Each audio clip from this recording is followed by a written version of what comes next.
Hello, everyone, and welcome back to another AFL Fantasy Fanatics Q&A live on Tuesday, the 7th of May. I'm your host, Bails, and you can find me at BailsDT across the socials. As always, if you're tuning in live, make sure you get your questions in on the live chats. And if you're listening to the replay on Spotify, Apple, firstly, can you give us a 5-star rating review? That'd be very much appreciated. But also, if you are around on a Tuesday night at 9 o'clock, come join us live on YouTube or Twitter. But joining me, as always, is my co-host and fellow AFL fantasy fanatic, and that is Tim Guest. Tim, mate, how are you? Have you recovered a bit from the carnage round that we just endured? Yeah, I've kind of shaken it off, mate. I've started to focus on the week ahead and what I can do with my trades. But maybe that's, I might be deceiving myself. I think I'm kind of just pretending that Tom Grant will be fine and he'll play this week. So, we'll have that issue to deal with later in the week when we get to teams. Yeah, well, he's listed as a test, so we'll see if he plays. But it sounds more positive, I think, than not if he'll be playing. But I'm sure we'll get into. He could pull a Conor Rosie as well. Yeah, potentially, exactly. Yeah. So, but we have got a couple of special guests on. So back on the Q&As is Liam from Free Kick. Liam, mate, how are you? I am. I'm also reeling after a tough week and just pretending that Tom Grant's going to be fine and forging on ahead. And Jack Steele's knee is a thing of the past in terms of things I'm worried about now. Yeah, I know. It's there's a lot of issues that coaches had to deal with, and now that sort of people sort of not really looked at that because there's other stuff. But we'll ask you about how your week was in a set. But joining us is another special guest, first time on one of the Q&As and pods. You would have seen him in the head-to-head episodes in the preseason. It is Jordox from the coaches panel, mate. How are you? Good to have you back on the show. Yeah, thanks, mate. It's great to be on.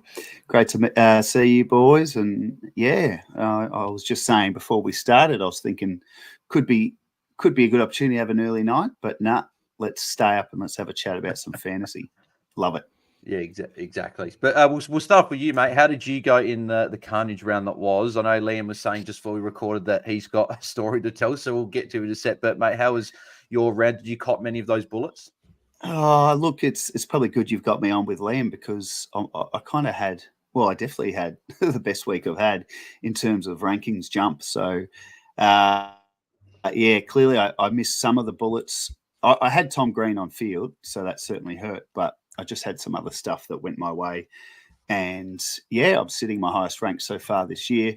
And it's really been 2 weeks of carnage. I mean, we talked about it last week. The round that was just one of the hardest ones we've been through, and it's happened again. So everyone out there, hold on to your hats. This too shall pass. Yeah, no, exactly. It was. I can't imagine, but then again, you never know. Fantasy's a funny game. We might have another week like that, but hopefully not. But Liam, mate, you were saying. Well, boys, on that, let's going back a couple of even last year and the year before, like there were weeks of 6 to 8 weeks where coaches were getting bullets every single week. So, maybe we just haven't had too many bullets because it's been a year since we played fantasy. But now that we're 8 rounds in, the fatigue's starting to set in and, bullets are starting to fall. So, maybe there's more pain to come.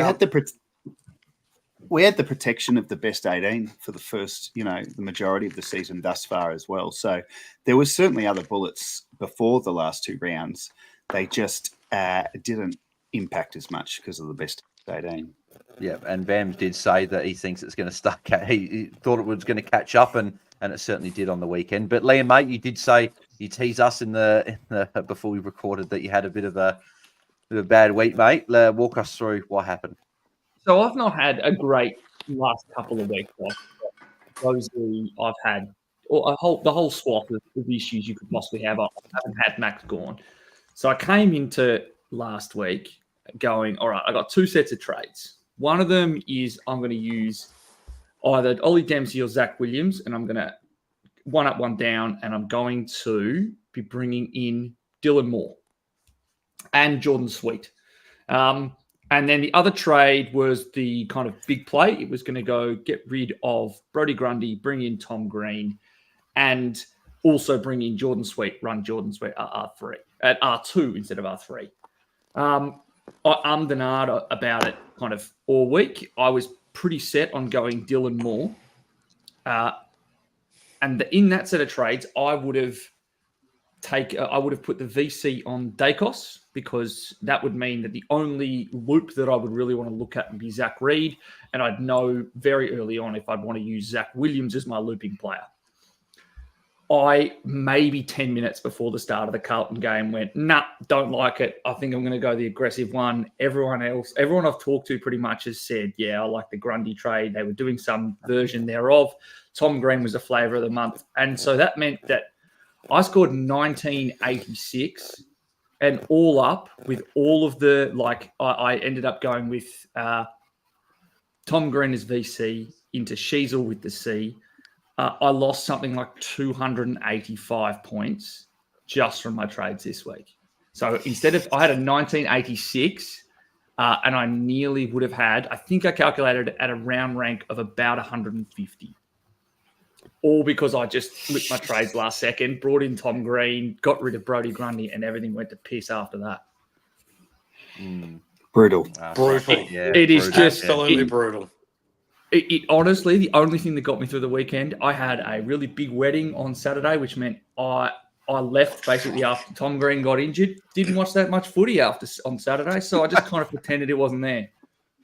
Oh, at least yeah. No, thank God for the wedding, eh? So, it's good that you had to take your mind off that, because, safe to say I wouldn't have been doing my watch along on the Saturday night if that was me. So, but yeah, no, it was a very tough round. A lot of coaches dodging a lot of bullets. So we will start off with that. So we've obviously got a few people that are going to be out this week. So we'll get to everyone's individual questions soon. So as I said before, if you are watching live, put them in the live chat on YouTube or Twitter and we'll answer those. But boys, for a lot of coaches, someone's got one, right? Everyone's got at least one. And Jordox, I'll start with you first. So we've got obviously players that have been confirmed to be already missed this week, like your Elliot Yos hasn't been officially confirmed, but it sounds very much like he's out for a couple of weeks. And Connor Rosie's obviously out this week as well, and a range of people that are tests. Is it Yo is probably the big priority, and sort of the other guys probably sort of, where would you sort of categorize them in terms of who you'd be getting rid of first? Yeah, it's been mentioned a few times that the Yo groin could be a bit of a blessing in disguise. I found it interesting that Yo and Fife all year were very similar in that last year. They were, very appealing early in the year, and then injury hit for both. And for those that went both this year, it's actually been a pretty good ride thus far. And in this round, they both, for differing reasons, have hurt us. But I think the 1 to 2 weeks for Yo, it's a perfect little get out now sort of timeline, if that makes sense. If it was, and it could still be, like you said, it hasn't been confirmed. It could still just be a 1 weeker, which will tempt some with bigger fish to fry to hold on. But I think he's not the priority in sense of a timeline, because it's only 1 to 2 weeks, but the priority in that he's had a good run. He's had some great scores. He's made you some money. It's a pretty good time to move him on. Yeah. I think I agree with that as well. Where do you sit with Connor Rosie? So he's out this week. Obviously, probably shouldn't have played last week after all is said and done. Is he? I know that he might only miss potentially a week, but is it a bit of a concern that sort of he did play, or are you seeing it maybe as positive and seeing where he played? He'll miss this week, but he should be good to go the following week. Yeah, I'd be pretty nervous if I was a Rosie owner, and I'll put the hand up now and say I'm not. So my opinion will be slightly varied because of that. But if I was a Rosie owner, I'd be really nervous. I mean, that they've said 1 to 2. I mean, how can you trust what they're doing at the minute? I mean, I remember leading into this week, obviously I'm a Crows man, and I knew they'd named him for the showdown, and I thought it was a little bit of just a little bit of shenanigans trying to play with us, and he wouldn't play. But then when he took the field, I thought there's no way they're going to risk him if he's not completely set to go. And then, the game panned out, almost predictably as some of the negative sort of people would have thought with what happened with Rosie. But 1 to 2 weeks, look, it depends on the strength of your bench. I mean, we've been so blessed this year with the cash cows floating around, whether they're in your midfield now whether they're in your back line. There's so many DPPs floating around. So if you've got other issues that are much stronger, holding on to Rosie would be advantageous in a few weeks when he's back. But I wouldn't hang my hat on it just being a minor 1 week after, the last 7 days. Yeah. Well, yeah, Liam. So for those coaches that have got Rosie and Tom Green in their side, do you think that it is a case of you're trading one of them, or is there a world where you could keep both? Because that's an awful lot of money potentially on the bench. I guess if Green's back this week, then it doesn't matter. But if both were to be out, would you be trading one of them, and would that guy be Rosie? It's kind of hard. Like, I haven't really considered it too much because the news very quickly about Tom Green was that it was on the minor end and he was already a test to play, and that was on Sunday afternoon. I would have said that Rosie would be the more pressing out, just because I have worries that he might be a 1 that becomes a 2 that becomes a 3.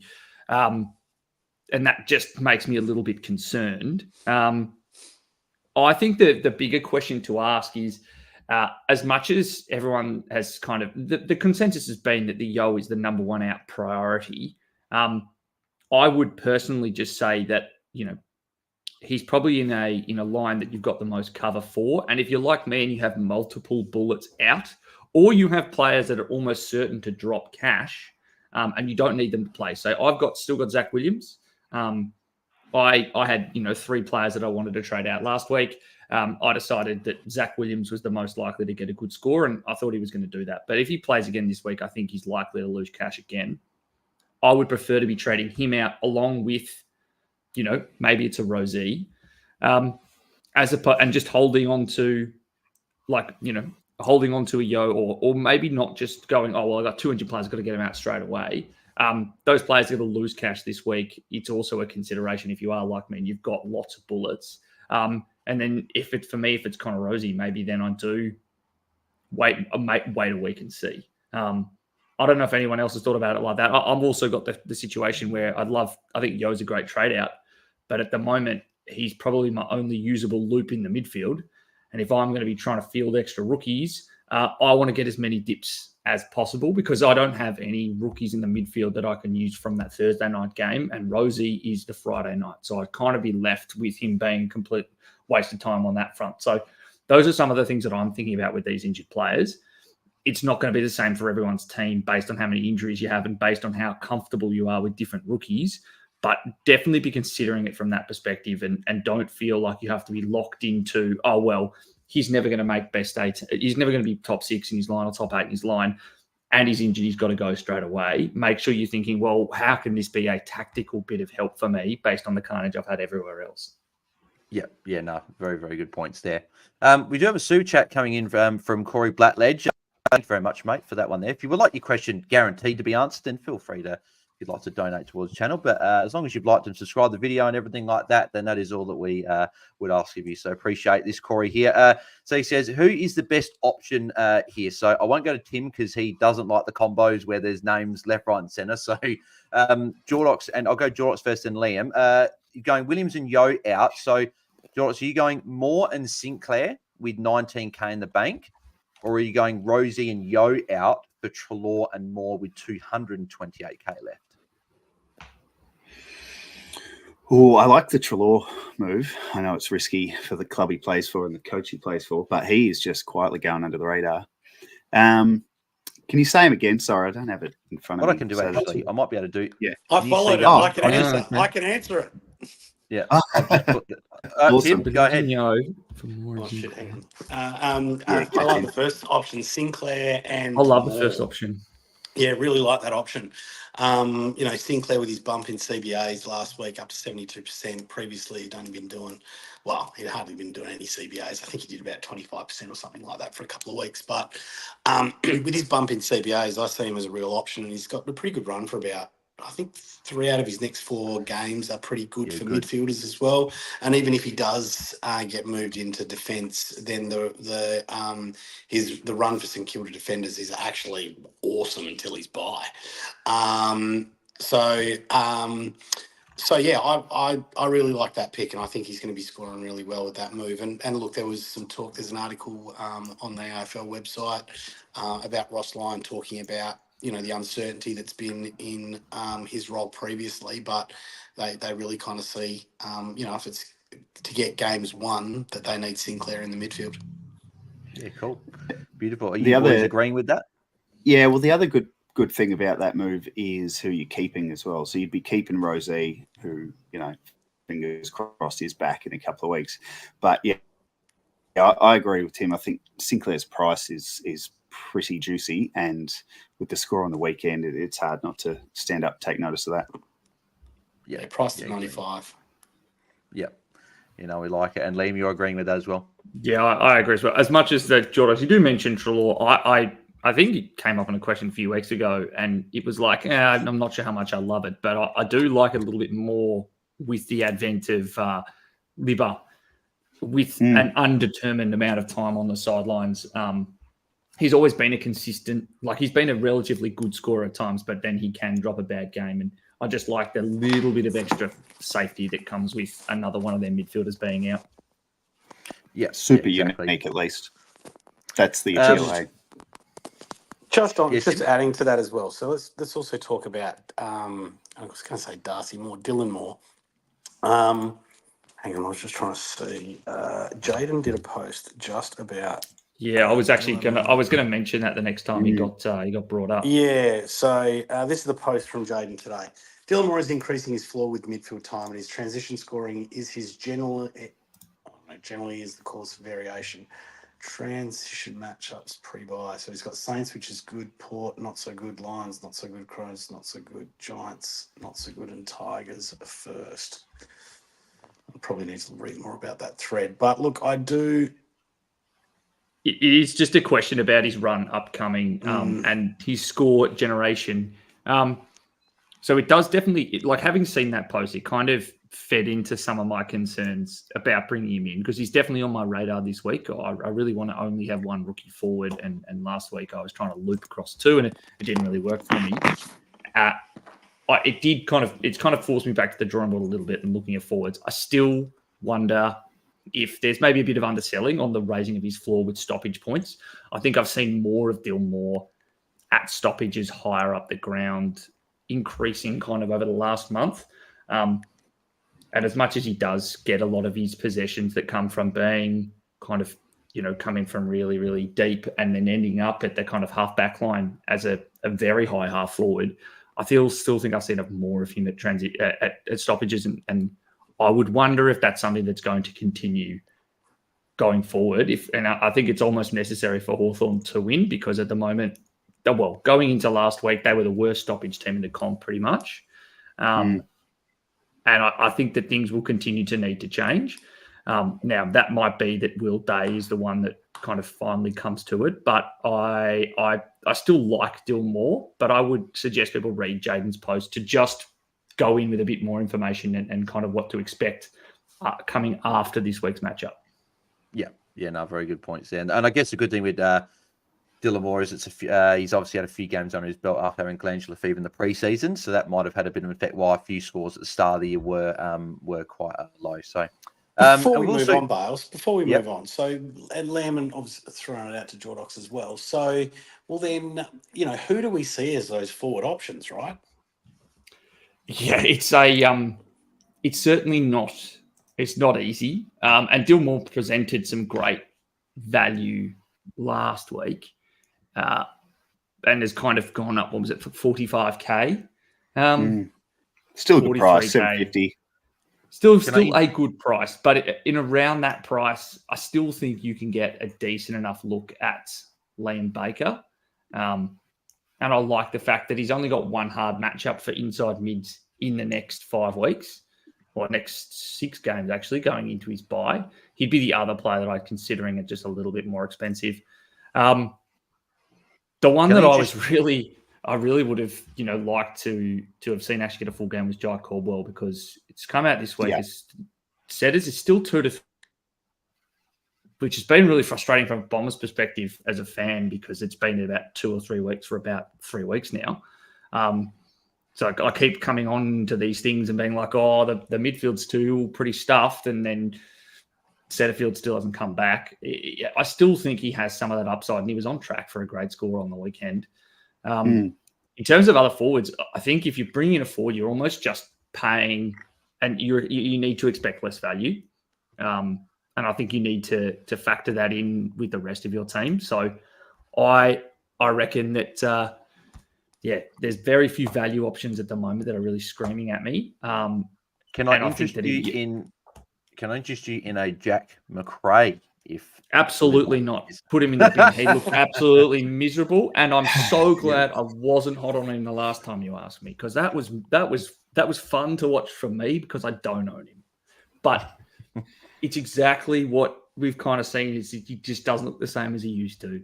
He's just gradually, you see those little glimpses of former Macrae where he'll have like a little 10-point spurt, but then he goes missing for 20 minutes. Yeah. Well, I'm still haven't got over the fact that he's still missing at least 12 points from tackles. But Bails, he's not missing that many points. I regret to inform you, mate. He's not missing that many points from tackles. No, champion Darley. So we talked about pre-season, and I actually thought it might have been over talked about, but here we are approaching round 9. Forward line options, slim pickings. I thought maybe the DPPs would rescue us a few weeks ago and chuck in a few more, but it's been very conservative. So, sometimes you've got to get creative, and this game is all about being creative. And I'll throw a name out there. He's around the bottom here. Kai Lohman on the weekend. Now, I'm not suggesting you grab him. Peatling is the other one that's worthy of mention. So Kai Lohman, he's one of those guys who was in the sub-vests in the first few rounds, then finally got a go at it. I think he had a 78 early, which sort of pricked my ears in some of the draft comps I'm in. But with Link McCarthy going down, I mean, he looked really good on the weekend. Brisbane completely dominated the ball, so that has to be considered. But he did score an 82, which was super handy for those of us in another comp who may have had 5, had to go to the bench and put Lohman on. Him and Peatling, they're in the 400s. And, I'm not suggesting that's your target in the forward line, but we are going to have to start looking at who's the guy who in 6 weeks' time we look back and say, oh, wow, he was cheap. We were looking at Macrae and, Brad Hill's the other one at 800K. He's playing well. No one wants to touch that. So who's the guy that in 6 weeks we look back on and say, oh, wow, he was a good price. Those that jumped on him will be laughing. Michael, with Peatling, that Cogs could come back this week and Green might be playing this week, and that might kill his CBAs. But I really like Peatling, and I've been watching him for a couple of weeks.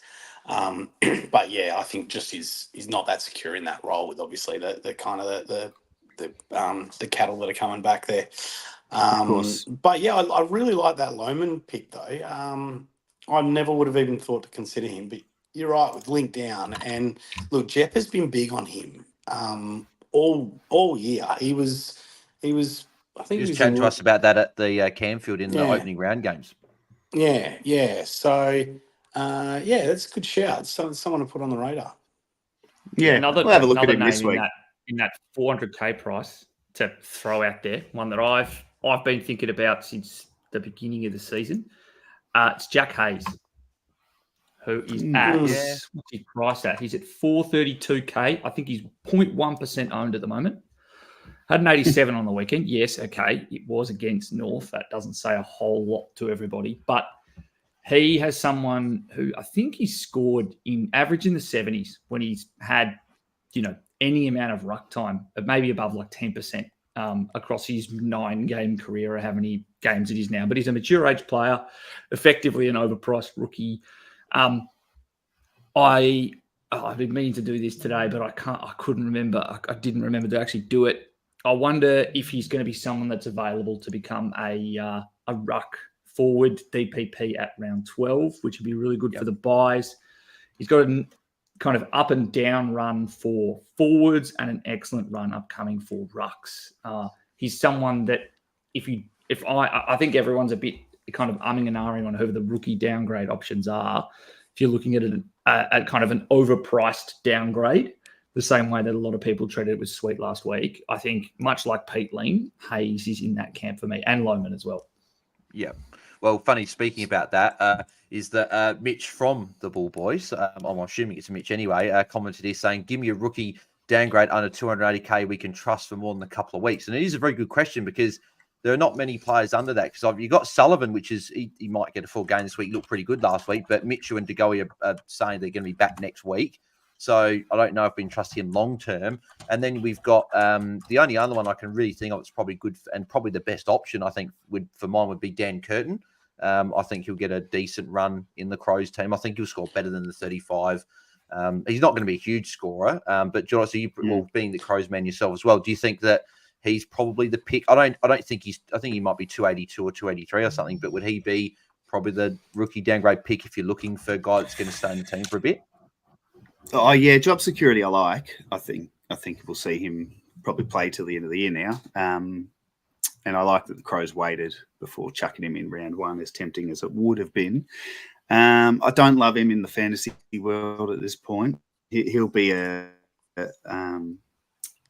pulse on your bench, but I'm not convinced his scoring will be just for the price you're paying. If it was a flat 200, you could maybe just chuck it on and make a little bit of coin, move on. But if we're talking guys under 300 across Darcy Jones, sorry mate. Yeah, Darcy Jones, 281. Yeah, similar. No, I'm massive on this guy who I'd never heard of before Sunday. I love his photo. Oh, Reveal, Bruce Reveal on the app. It's Bruce Revel. Yeah, the Revel, the Revelation. Oh, that's a good one. Might use that again sometime soon. But yeah, big Brucey. He's 23. I don't know his background and how he landed at the Lions, but with crisis comes opportunity, and they had about 10 blokes fall down in the game. So he played the whole game. He looked incredible. Scored I think 52.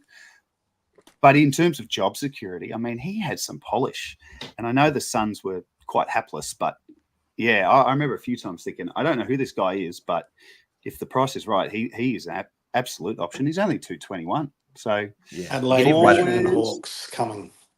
Could even wait one more week on it as well. Don't have to go this week. You can even get another look this week. But I think because a few people were worried because he said injured on the AFL app the other day with him, but he wasn't listed on the injury report. He's that was the entire Brisbane lineup. They were all injured. I think it was shocking. Yeah, I still think that I loved what I saw from Revel. I think the thing that concerns me is not so much the injury; it's some time on ground issues when they only had for most of the game 2 or 1 player on the bench, and he did look a bit gassed. I loved what he was doing kicking wise. I thought some of his passes inside 50 were absolutely elite. The one that I really liked and I think it comes with the usual things we like from rookies, and that's Sullivan. I think 26-year-old. Yeah, he looked good. Yeah. Came in, he led the team for score involvements.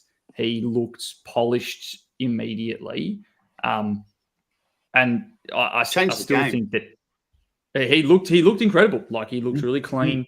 And he had, I've had a midfield and a forward role. I would be surprised if he is dropped in a big win. In a big win, exactly, a really important win, with some kind of questions going around about their forward line, particularly with Myercheck sitting out. I wouldn't be surprised if they look at that and go, "Yeah, all right, let's keep the player that just looked amazing back in the team," because he passed with flying colours for me. Well, what was the source for? Here you go.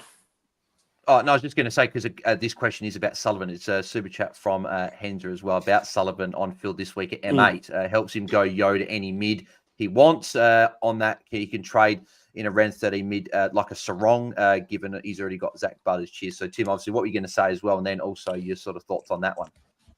The other thing I was going to say is what I was going to ask about the source on Tom Mitchell, saying that he's going to be back in 2 weeks. Didn't he have just appendix? Surgery? He put like a thing surgery.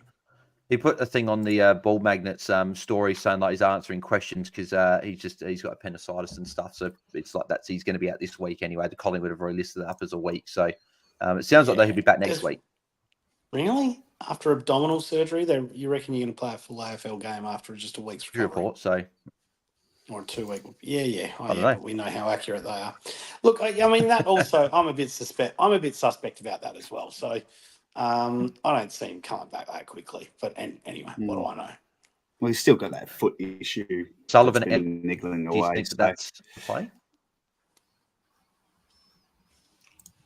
So yeah, I like it. I like Sullivan as a pick. Yeah. I like him as a pick. My only concern, without looking at Collingwood's lineup and trying to predict who the sub would be, he was amazing coming on as the sub. Maybe he was too good as the sub, and we said it before. Like, I can't remember the point of the game he came on.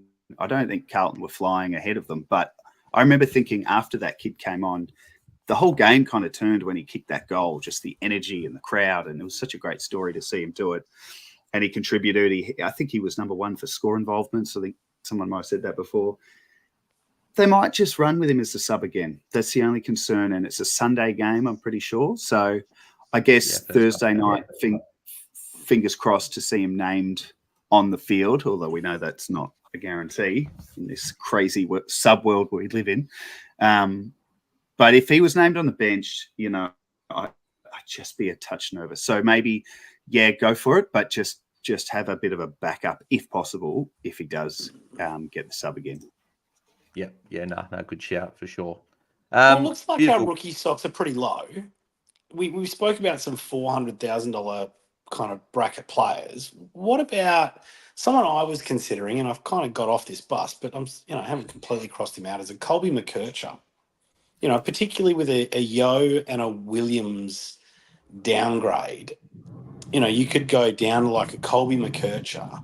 And then, you could go a Clayton Oliver. You could go a Dylan Moore. You could, there's some options at that price point there. Yeah, Celo. So what are thoughts, gents, on a Colby McKercher? Well, because obviously not a great I'm matchup lucky this I've week. still got him. Yeah. Well, I was actually going to throw to the boys here as well, because I was speaking to my mate who's a North fan, and I was saying about what are your thoughts of getting McKercher back, and he was saying he's not sure because of the Darwin matchup this week, and then they've got Port not next week, the following week, then they're bye. So, boys, I don't know, you can maybe expand on that. What do you guys think about McKercher?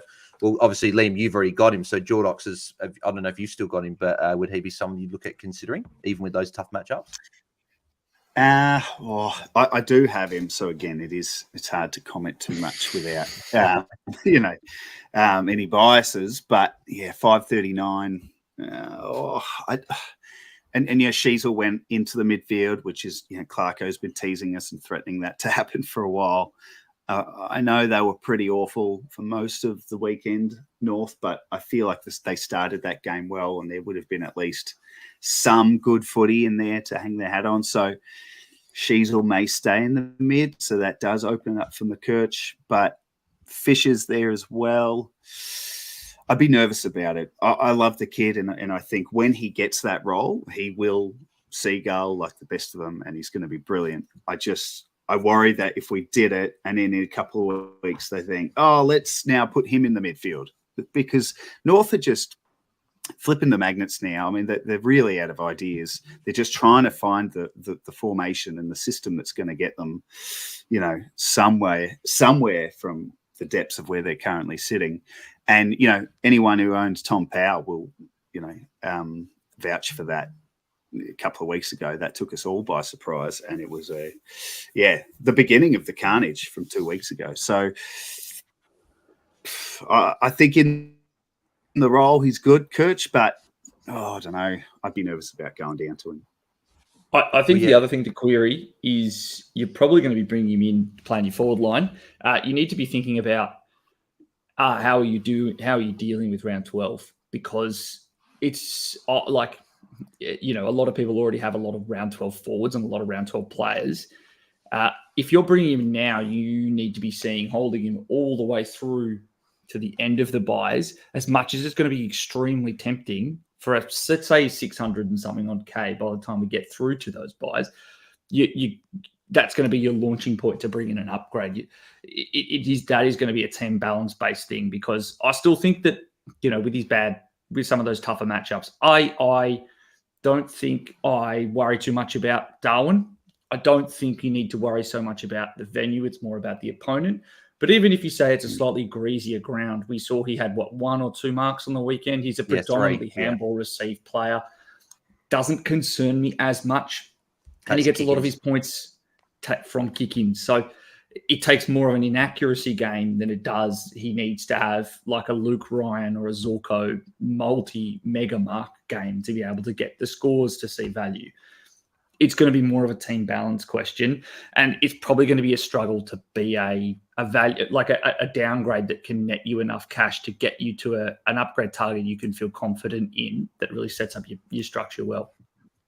And the other thing as well with North is that they're going to bring in the people are probably going to go in now that side. Like there's a chance that like an Eddie Ford was in the team before he got injured. I think he could be back this week. He's not on the injury report. So if he came in like Lazaro, all of a sudden you got 2 forwards. Does that put Sheasel back into defence? Does that mean they've got 3 back there? Because Hardiman might not be there this week. He got subbed out. I think it'd be a bit stiff to drop him after a couple of weeks, but very interesting to see.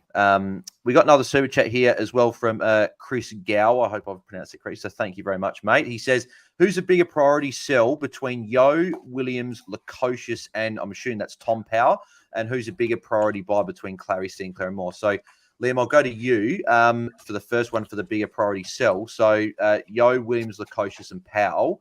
Is it almost in that order for you? I need to have a look. What is Lukosius's? What is his break even? It's 97. I would actually almost consider flipping Williams and Lukosius because Lukosius has got more cash on his head at the moment, and he's probably less likely to hit his break even. And I'm going to say this, like I said this when we were last on the Q&A pod. I was like, nah, things are going to change at Gold Coast. Dimmer is not happy. I wouldn't be shocked if Lukosius is dropped. He was horrific and has not been good for 3 weeks. Wow. I'd say Lukosius gets subbed out during the game. He's been flipped around to the forward line. He's not looked good. And at least Williams is, he might actually not even play at that point. It kind of saves you the cash loss. Yeah. Yeah, no, good. Very good point there as well.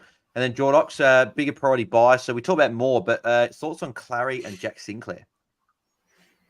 I'm glad this came up because this is something I really want to know, and maybe I'll put it to you boys. But, I mean, Clayton Oliver, if let's just preface it with the big if, he's back to just regular transmission, normal Clayton Oliver, as per, the first couple of rounds of the season, as per his entire career up to this point, it's the biggest absolute no-brainer purchase you'll make this year.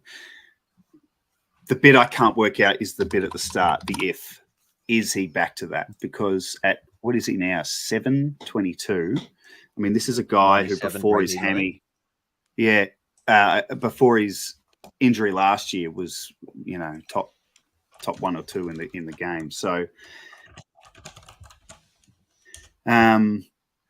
Moore is obviously a forward. Sinclair's a defender. So when you say biggest priority, it's hard to know because, maybe Moore is because there's just absolutely nothing else in the forward line. But again, if Clayton Oliver is back to even close to what he was before this run of strange hand injury, no preseason, if he's over that hump, then he's the one for me. And I'm looking at it in, all the formats I play this week.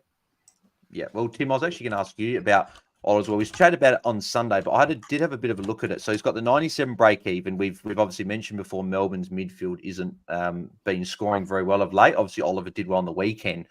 He's got Carlton on Thursday night, so you've got to lock that in on the Thursday night. It's almost better to watch a week because then the following week he's actually got West Coast in the final game of the round. So you'd have another week to look at him. He's not going to go up a lot, even if he went 120. Would you rather, Tim, look at him for another week and jump on maybe one of those other guys like a Sinclair that you've seen or a Dylan Moore?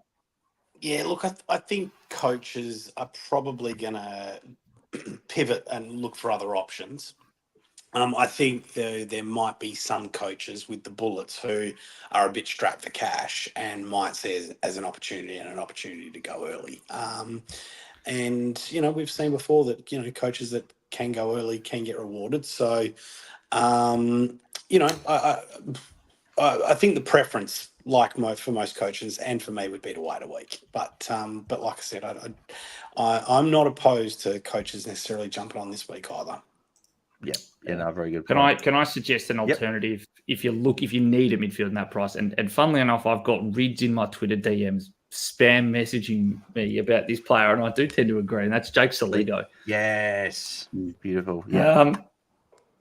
The thing that pains me about mentioning him I was in a group chat earlier in the year, and someone mentioned Jake Celo in like round 3 or round 4, and I was like, oh, I've got a a hair trigger for bringing Jake Celo. I think he looks great. I think he looks like the second coming of Zach Butters. I think that the timing of his games is better, and I think that you can afford to wait a week on Clary. And I would also argue that if you're looking for that real underpriced former Uber Primo, Darcy Parish is a better option to bring in this week, because you're unlikely to get sufficient value from him if you were to try and get him in future weeks. He's already got those now 2 100+ scores baked in. I think that's why you might be considering not bringing Clary this week and waiting. Yeah, and with Celo as well. Go, Bails. I was going to say, with Celo, like if he goes scores well again, and it could against a ravaged sort of Brisbane team, that he'll be well over 750. He'll be edging towards 800k. So it's pretty much, we've said the last few weeks it might be too late, but I think this is probably almost a week that if you don't go this week, he's going to be near 800. You've almost missed him. So, but yeah, Jordox, what are you going to say? Look, as a Crows man, I'm absolutely loving what I'm seeing from Celo. My only concern in the fantasy spectrum would be, I think he's still a player. He's just breaking out, and I think he's a player that can have 30 touches and be a BOG and just score a 97. I'm just not sure the score build is there. So on the weekend, obviously that was a career game. Tackles. It was all tackles that got his score build. Yeah. 1 mark, 10 tackles. And then in previous weeks, so what he have, I reckon his highest possession game of the year was the Essendon game. He had 31 touches and he didn't crack the ton. So I don't know if he's there yet. Maybe he's a super coach guy at this point. Him side by side with Clayton Oliver. I reckon I'd be going Clary. But the point you made on Parish is a really good one. And I think Parish is a great sort of guy to look at. And this is why I'm keen to jump on Oliver this week rather than waiting. Even though I agree it's smarter to wait and just make sure he's back to normal. But Parish a week ago had just dropped 100, a low ton after a period of rubbish. And I don't know what was happening with Parish. I think he was injured, maybe had an interrupted preseason as well. But he was a guy I actually targeted in a keeper league I'm in to try and trade in because he'd been disappointing and I knew he would come good at some point. Now, if we look at Clayton Oliver, now I could just see a world where on Thursday night he goes 140 and then we all are jumping. That's why I like the idea of doing it this week rather than waiting for the confirmation. But I really would like to dealing with that finger for a number of weeks, right? And then had some time off to get it, got surgery. And you would think that now it's kind of recovered, and maybe that's what's the source of his new scoring. And he missed the preseason. He's had a good 8 weeks, 9 weeks now to build that base up. And but I like the Parish shout. I think he was one a week ago, would have been a great buy. This week's still good, but just you want to get in before that. Less good. I think it does. What about this, boys? So sorry, and Liam, I'll throw this to you, right? So you can throw your point in as well. We got Jack Sinclair at 846 and Darcy Parish at 847. Who would you go?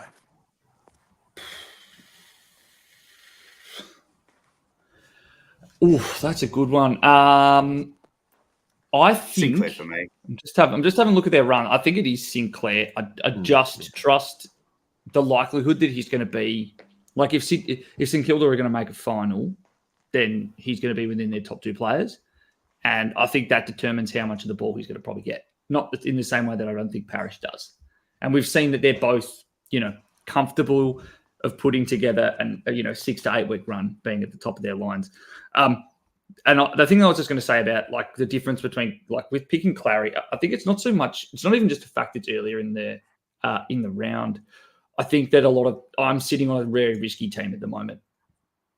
I've got the problem where I've got all of these bullets out. I've got some players that are owned by under 7% of the comp, where if they go poorly, I'm in a world of hurt. And I probably need to, on some of the trade-ins that I do after this point, consider, can I afford a blow up? Like, can I afford a Clayton Oliver 60? Because as much as he's not got the hand anymore, I still don't know if he's put together enough preseason. His body comp still looks wrong to my mind. It looked like he's still trying to work off. Like, it honestly looks like he spent the preseason where he couldn't train with Melbourne just sitting on the pec deck. And he came in and he was getting gassed real quickly. I still don't know if I see that right body comp for the elite uber endurance athlete that we knew Clayton Oliver was for the 3 years before now. It could just be me being a bit afraid to get it wrong. Yeah, it's a real issue for him. Well, I don't think that was a problem in the off season. I just think he was just spending too much time putting muscle on. Like, he looked like he was too heavy in his chest. Like, it wasn't going to help his running. So that's kind of why I'm also like, think about the risk profile of your team, and think about the things you can afford to have go wrong, so that when you've got only so many trades left before the buy start again. Are you going to be able to fix up the truly catastrophic ones, or are you going to be carrying through red dots, players that are blown up for lack of fitness, someone who switched back to a forward line and scoring 20 points? You've got to be thinking about that before you go making a trade that I agree, Jordox, it'd be great to jump on. He could easily score 140, but if he comes out and scores a 75 and we find out that he's still not fit, then you're shit. You're in a real shit creek. Yeah, and the other thing we haven't actually mentioned, tonight either is the buys are very, very close now. We're I think, what is it? We're 9 trades away, so that might round 14 for Parrish, round 15 for Sinclair. That might also coming into a little bit of thinking as well. We do have another super chat here from Norval Satnos. He says, "Evening lads, do we tick off James, Jordan, and Yo to Celo and Oliver? I can downgrade Jordan to a rookie instead, but I have much more faith in Oliver." So what do you think about that, Jordox? I don't know about you, but I'm almost thinking Jordan's sort of, I don't know, is he a must trade out? He's almost like just getting you mostly a 70 every week and not that far off those forwards. So what do you think about those trades? Look, I like it. It's funny, isn't it? We're talking about Celo and Oliver as one or the other in the previous conversation, and now it's just bringing in both. Why not have both? Yeah, get on North. Yeah. Look, I'm pretty old school. I'd probably rather see those moves be one down, one up. But I think you could carry. I'm bullish on Oliver. Celo, not as much, but I think for the price, Celo can play a role for your side. I'd just be thinking, well, how long until you want to turn Celo into one of the big dogs? Maybe you're better off just doing it now. Yeah, the positive with Celo is he does have that round 15 buy. So if you hold him through the buy, you've essentially can upgrade him to any premium mid at that point. So that could be a positive as well. We will start smashing through some of these questions as well. We'll go for live for about just over another 10 minutes or so. So I'll go. So the first question says, so Liam, I'll go to you for this one. Could you guys give your thoughts on Peatling and what you think he can average? So I think the thing that's tempting a lot of people is he's got the lowest break in the game at -11, 440 odd K, I think it is. So it probably just comes down to if Cogs and Green are back and what his role's going to be. But are you keen on him, Liam? And what do you think he can average? I'm not as keen on him just because I don't trust his roles. Like, I don't have high hopes for his role security. And I do think that the fact that he did start a lot of the season as a sub, and even after he had some great final quarters as a sub, he still came in as a sub. I think that the return of Cornelio, and the return of Tom Green, maybe he can average 60. but he's someone who's popped before and he looks classy, but he's not an accumulator really. It required a lot of tackles on the weekend, and I don't trust him to be in a position to get a lot of those tackles if he's not playing a more inside role as he was on Saturday. I think that if you're in a position where you can say, no, it doesn't matter if he's going to make, 80K before his buy, and then you're going to flick him off, then fine. That's by the by. Can't convince you out of that. And if that's all you need, then sure. But if you're expecting, upper 70s, I would be very skeptical that he's going to be able to put that together for the next month. Yeah. Next one here comes from Sean Jordox. So he said he's trading Yo this week. Would you trade Zach Williams or Seth Campbell if it gets the same player? So you jumping off Williams or you cashing Campbell? I think the decision might be made depending on Williams' fitness. He is just, you could write a movie about his Carlton career. I mean, honestly, he's done everything, and every time he's shown something takes him down. I mean, was he on 48 at the half or thereabouts before he got subbed? Very, very frustrating for those who've held this time. So, well, if it's between him and the Richmond boy, I mean, if it's a spot on your field, I mean, you're going to want to. Look, I'd just be getting rid of Williams where possible. I just think you just got to get out of that. It's just an unpleasant experience all round, unfortunately. Yeah, I agree on Williams. I still think that Seth Campbell, like his break even is 60, but in a world where if they're both playing and they're both losing cash, and you're just playing them as bench players, I think Williams is more likely to lose money, whereas Campbell, break even 60, but he's playing against the Western Bulldogs, who are a very good team for transition scoring. And that's kind of where he's shown his ability this season. Some of his better games have been in those rapidly moving games with a lot of scoring to the middle of the ground. Yeah. A few people saying here that about Jordan Sweet who's out, has been missed the last couple of days through illness. A few people saying he's got COVID. I don't know if we're quite back in that space. I think Paul would have said if he's got COVID or not. I think it's just illness. Tim, me and you both traded Sweet in and put him R2. I'm probably a little bit calmer on it. I think he'll still play. It's Monday or it's Tuesday now, sorry, but he missed Monday and then Tuesday. Like, it's still a couple of days. They leave on Thursday. Are you still, like, he wasn't even listed on the injury report. Normally they can go, like, listed as illness and there'll be a test or whatever. Are you worried a little bit about Sweet, or are you okay at the moment? I fucking am now. That's the first time I heard about it. Not been online enough today, Guesty. I was fine. It's really come out in the last I got a job that I was doing. I was working. Well, some of us live on the better coast over here, Guesty. Right. So we've actually finished work and then the news has come out. Oh, I apologise. I was working my guts out, making my clients millionaires. I was doing the same thing at my job there, Guesty. I finished and then found out the news. I'm concerned. I'm bloody concerned that. Bales, you might say we're not in that world anymore. COVID will still hit you 4-6. Do not discount it. That ends up being COVID. I was more meaning that any player that's illness in the AFL, it's not always because of COVID, even if he does or he doesn't. No, that's fair. But I'm concerned that that's immediately come out as a story, because I've obviously seen that he's going to miss today, and they're saying he's missed tomorrow with illness. It's not. I'm not that happy about it, and am trying to think of what R3 I can bring in as coverage. Daniel Vicentini.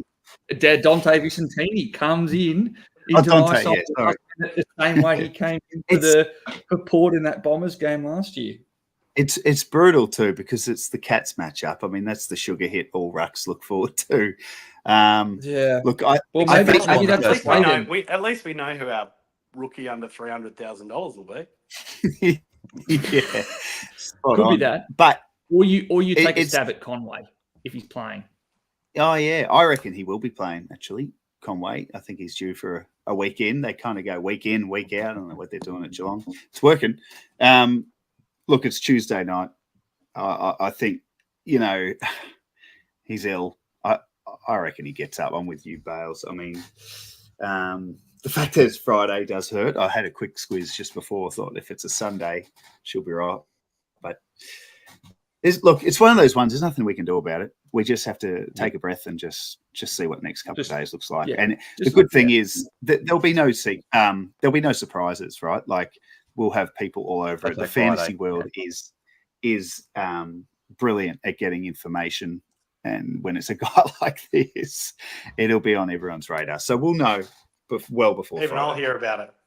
Yeah. All I can say is if Port are going to risk their captain with a potential hamstring off a 6-day break, I think they're going to play their ruck when he was sick early in the week. So alternatively, they were very conservative with concussions and head knocks after the Alir situation last year.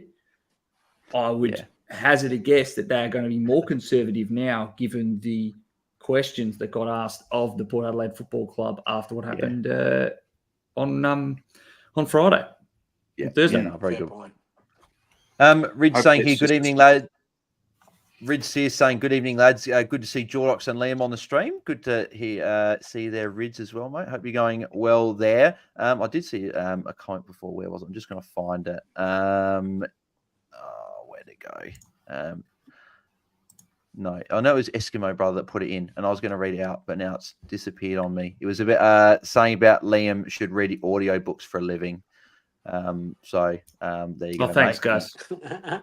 I'd buy one of them. The dulcet tones. Put in the dull in dulcet there. Thank you. Moonboy's got this. Moonboy's got this And question. Just quietly as well. Rids is getting along just quietly doing quite well. Only just behind you, mate, in the Content Creators Cup. Overall ranking at 1,290. Yeah, that's right. I'll be back in the top 1,000 this week. Don't you worry about that. Moonboy's got this one. 2 players we haven't talked about tonight. Dawson versus Dunkley. Tim, I'm interested to get your thoughts on that one. Yeah, look, I haven't really paid much attention to Dunkley just because of his buy round. I'm pretty loaded in that midfield in that buy round, but he's been getting it done pretty well. I mean, I don't know that Neil's been going very well, and I don't know what's been impacting his performance. Obviously, he had a big one on the weekend, but I'm not sure if that's what we can expect from him, or we can even expect him to be back. But I probably tend to lean towards Dawson without doing too much of a deep dive. So thanks God we've got the boys here. Let's see what they think. The run for Brisbane is delectable. It is Crows Adelaide, Richmond, Hawthorn, bye, then Western Bulldogs, and then he has St Kilda and Adelaide in the month after that. So. And he's put together, one score below 100 this year. I just think it's been really awful timing with his early buy. And then also he had a few weeks where he's just putting together those lower tons. But I think that he's taken a half a step forward this year, and Neil's taken half a step back. I think he's looked excellent. And we saw more of the same on the weekend in that capitulation in the Q Clash. I'm pretty big on this one, Dunkley over Dawson. I've been not too convinced on Dawson and Laird as options this year. Pretty much ever since Matt Crouch came in at the back end of last year. Now, it's not to say there's not enough points for everyone, but we've seen in the last month or 6 weeks with the Crows, they're starting to look at Dawson forward. They're starting to move Laird out. They're getting Celo in there, which as a Crows fan is fantastic because that's what we need. We need a bit more dynamic movement in there, but I digress. So Dawson, I've been a bit worried about. He can tear a game apart. He had a game the other week against Essendon, probably one of the best individual performances of the season. But then last week in the showdown, it was the Celo show. Then when you look at Dunkley, I think you nailed it, Liam. I think the step back for Neil is a step forward for Dunks. And I got on him a couple of weeks ago, and Sunday night was fantastic seeing him go 150. So I'm biased in that spot, but I have been hesitant on Dawson and Laird this year, and I think Dunkley v Dawson, it's a slam dunk. Yeah, like that one. There you go. There you go. Is it Luke? Are you Luke? Is Luke joining us on the show tonight? So, but yeah, no, I like both options. I think I'm Dawson just because that round 12 bye, because a lot of people have probably got the Tom Green and they'll be holding or a Goulden. And with Dawson, I know that we don't like putting out taking out a game or whatever. But if you do remove that 60, when that was a bit of a very odd game, he just literally sat forward. He is averaging over 115 for the year in the other games. And I think the thing that I've noticed with Dawson, with his role last couple of weeks with Crouch in the side, is that even if he's not in the centre bounce, he's that fourth guy that comes straight to stoppage. He's not playing a deep forward role per se. And that's, I think, more since Elliot Himmelberg's been in the side, because they're not going to sub him out because he's this backup ruckman. Whereas a Gallant, they could sub out and Dawson would be forward. So I think his role is set enough at the moment. But yeah, I think I like both options. And yeah, Dunkley is very, very good as well. And Corey did actually say, we were talking about Bruce Revel before. Apparently he's from Papua New Guinea and a Category B rookie. So yeah, he looked very good, and we'll see if he continues. Oh, glad you brought him up again, because we talked, sorry, just on Revel. And thanks for that info. I knew he had an interesting background. We always talk about the kick handball ratio. 13 and 0. It was excellent. I didn't notice it on the night. But I looked before. I thought, oh, love a man who doesn't handball. Beautiful. His kick inside 50 to hit Dunkley in that pocket. I reckon it's 50 metres on a rope. I would be hand passing it either if I had a wand like that. Spot on. Yeah. Hey, gents, before we move away from we're talking Dawson and we're talking Dunkley, let's throw Sarong into that mix as well. So Sarong v Dunkley, similarly priced. Who would you be picking? Let's say your buys weren't a consideration. Oh, I was going to lean on that. I'm still Sarong, I think. Looks bloody brilliant at the moment. Yeah. I want them both is the answer I'd have to give to that. It's hard to split. The thing that really is odd for me about Sarong is that bloody mountain of, I know people have talked about it on podcasts this week, but I certainly noticed it as well. That huge amount of tape that he had on his knee, just out of nowhere last week. I think I'm going to go Sarong just because I think we've seen a better ceiling. And we've seen a ceiling in a normal football game. Because, let's admit, and this is something that's not as prevalent in AFL fantasy, but it's more common in AFLW, is don't trade into outlier games. That game there was a 90 mark difference between the two teams. Don't expect that to happen each week. His market share, Dunkley's market share, whilst he scored 151 points, and Jordox, I envy you till the cows come home. He was still their third best scorer for the game. In a more normal game, that's probably 110, where I think Sarong is much more likely to be the number one scorer week in, week out. Excellent point. Yeah. Yeah, cool. Thanks. Beautiful. There was one here. Actually, well, I'm surprised we haven't actually mentioned him so far tonight. But we had a question from, and now it's gone again. Here we go. From Tim Ashworth. Should I get Parrish or Nick Dacos? Nick Dacos. Next question. There you go. And that's come from the Bombers, man. So yeah. Well, Jordox, you going to say there's something there? No. I had a couple of seconds to think about it, I land on Dacos, of course. Yeah. Sorry if I've steamrolled any possibility of other thoughts. I just, Parishes look good, but I think you can. You were asked. Spent too much time talking about it. Move on to the next question. Yeah. Yeah, no, I don't know about you guys, but I've got Dacos my number one target this week. If you don't have him, I think this is the week to get him. I think that it's a good week to jump on. A few people saying here that sweet COVID is confirmed. I haven't seen that anywhere, so I'd like to know. But if it is actually COVID, that makes me a little bit more nervous than just a normal cold or flu. But all right, so and we'll go two more questions here. So the two real article, I think it's tagged there. He's asking Liam, Sarong and McKercher or Sinclair and Oliver? Sarong and McKercher or Sinclair and Oliver? I think Sinclair and Oliver is the play I prefer. Good question. It is a tough one. And again, I think that you're trading into two unique players who have shown themselves to be top 3, top 4 in their lines in the past. And as much as I like McKercher, I think, you could easily see 100 average from Clary and Sinclair. But if I was to say you were only going to get 70 and 110 for the next month from Sarong and Kirch, then you're going to lose out. Yeah. And I've checked Twitter and everything, and there's nothing about sweep with COVID. So I think people are just trying to make us all nervous with that. But I've just done a quick Google News search as well. Nothing. Yeah. We'll find Apparently, out. Grant Sells is saying DT top paywall have said it. So no, we'll have to see. I don't think we can really do much until we see the fake news and it's before fake Friday. news. So. It's fake news. I can hear the nervousness from Tim coming I'm out there. shitting myself. We'll go What the hell final are we going to do if he's out? Actually, we'll talk about it in a sec. We'll do this last question. We'll sort of wrap up with what we're doing with early trades. But it's EDJE says, should I go Dacos or Sinclair? So I've been seeing that go through a lot. So Jordox, who would you be going out of those two? Oh, I think it's it. I'd land on Dacos, but it is. That one's a harder one.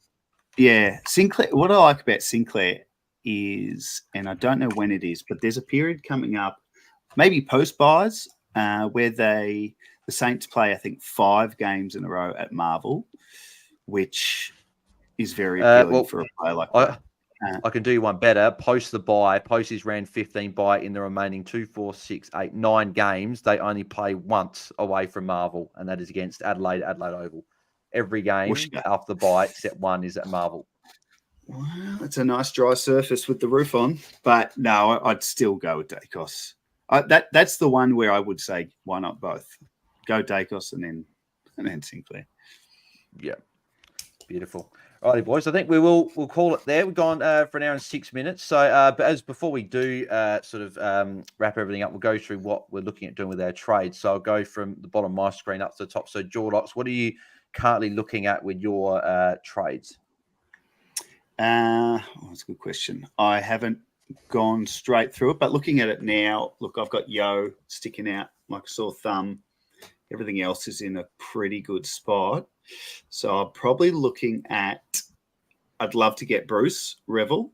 So I reckon I'm dropping one of the cash cows that are nearly fat, and then I reckon Yo to Oliver. I reckon I'm having a crack at that Thursday night. Beautiful. Liam, mate, what are you looking at doing your trades? I'm looking at doing Yo and Williams out.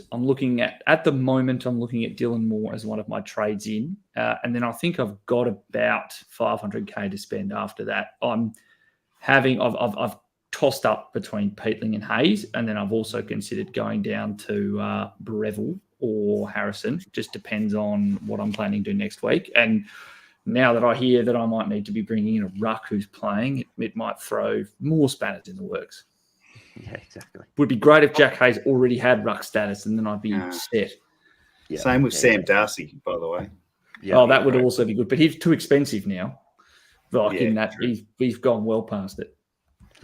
Well, Tim, I deliberately went from bottom of the screen to the top because maybe you're scrambling with the whole sweet news. But what are you looking to do with your trades? It's not news yet. Yeah, look, I'm between a number of different things. So I can bring in a Sinclair so Yo and Williams are definitely my 2 outs, and I've got a number of different options I can bring in. So I could bring in like a Peatling or a Lohman, which I don't mind that option there, as well as a Sinclair. Or I could bring in, just use a bit of DPP, and I could bring in like a rookie price player. Like I've got a Sullivan at the moment, but it could be a Revel. And then be able to go to like a Sarong and still have like 100 grand left over for next week or something along those lines. So, I've got, I've moved my original plan from Sunday night was like a McKercher and a Dylan Moore, but I've kind of, the more I think about that, the more I really don't like that. I think it's a bit too sideways, a bit too, a bit too many things that can kind of go wrong. And I do like the idea of just continuing to upgrade. Then it's just all a matter of, it's kind of, who can I bring in that's going to make me some cash? And, I'm not sure about Peatling. I mean, if Cogs is out or Tom Green is out, then I think Peatling will be a definite in for me. Just because I think he'll make enough money over the next couple of weeks to make it worth it. Loman, once again, I probably need to do a little bit more looking into that. And then the rookie price players, wait to see what a Jepper says on the +6 pod tonight, and wait to see what Fry says. Weigh up my options from there. Yeah, beautiful. And my moves I'm looking at, as long as Sweet is in and he's all sweet, then I'll be going Zach Williams to Peatling for the cash at this stage. Could go Darcy Jones as well and just field another rookie for the week. But I think I like. Are you guys not Peatling, concerned about Darcy Jones being the sub again? Well, no, I am a little bit concerned with that moving forward. So I could even get like a Revel in instead on my bench. And then at this stage, I'm going Yoda Dacos. If, however, Jordan Sweet was out, I'd just put Sweet on my bench and I'd just pay up for Tim English and put English as my number one ruck and just put him in there because I'd have enough cash to get him and Peatling. So it'll suck to miss Dacos if Sweet is out, but unfortunately, you sort of got to go with the tide if that's what fantasy does. So we'll have to see what happens there. So the carnage could continue and roll into round 9, which is what we might see. But now, boys, it's been, exactly. No, boys, it's been a pleasure. Thank you guys for jumping on. So, Liam, mate, thank you for jumping on another one. As always, where can the people find you on the socials and the Free Kick Pod? Anything else you want to share with that? You can find me on Twitter at Liam AFLW Fantasy, and during the AFLW season, you can find me on the Free Kick Pod, which is wherever you get your podcast, pretty much. Yeah, beautiful, mate. Jordox, mate, good to have you back on and good to have you first time on one of the shows. Where can the people find yourself and what can they be expecting from yourself and the coaches panel moving forward? Yeah, so I'm on at Jordox 2020. I've got a humble little account there. I like to put my thoughts occasionally on the games that we see. And you'll hear me from time to time on the coaches panel. I like to get on with them and have a yarn on the strategy round table, which it's really good this year because we're actually doing 2 different episodes every week. So one is purely for AF and one is for Super Coach, which is, Coaches Panel has never differentiated the 2 before. So good listening. Go on, have a listen. Find me on Twitter and, let's get on with it, eh? Good to be on, boys. Had a ball. Great. Thanks, mate. Thanks for jumping on. Tim, mate, obviously people know where to find you at Tim Guest AU, but anything else you sort of want to quickly say or shout out before we wrap it up? Just shout out to the 2 legends for joining us tonight. Yep, no, exactly. Beautiful. Now, thanks, boys. Thank you very much for jumping on. If you did enjoy the video or the stream, make sure you give it a like and subscribe on YouTube. We've got 800 subscribers left to hit 3K. So if you haven't subscribed or if you listen to the pod, go over and subscribe to that so we can hit that milestone. But if you are listening to this on the podcast platform, on Spotify or Apple, please leave us a 5-star rating review. That'd be very much appreciated. If you leave a review as well, we might even be able to read it out on one of our Sunday live shows at some point. So we'll see how we go with that one. We'll be back on Friday for our usual pre-lockout chat ahead of round 9. And if, depending on what it's sweet, that could be a bit of a damage control one. We'll have to make sure that me and Tim, our heart rates are down and we can sort of look at it because that could be taking our medication. Yeah, exactly. So we'll be live from 6 p.m. Eastern and 4 p.m. Perth time. So make sure you guys tune in to that. And my trade talk video will be out on YouTube tomorrow afternoon at 5 o'clock Eastern and 3 p.m. Perth time as well. So thanks, guys. Thanks, Liam. Jordox for jumping on. Thanks, Tim, as always. Thanks to the listeners and putting your questions. And thanks to those people that put in the super chats. And we'll catch you guys on Friday afternoon. So we're out. Cheers. See ya. See ya.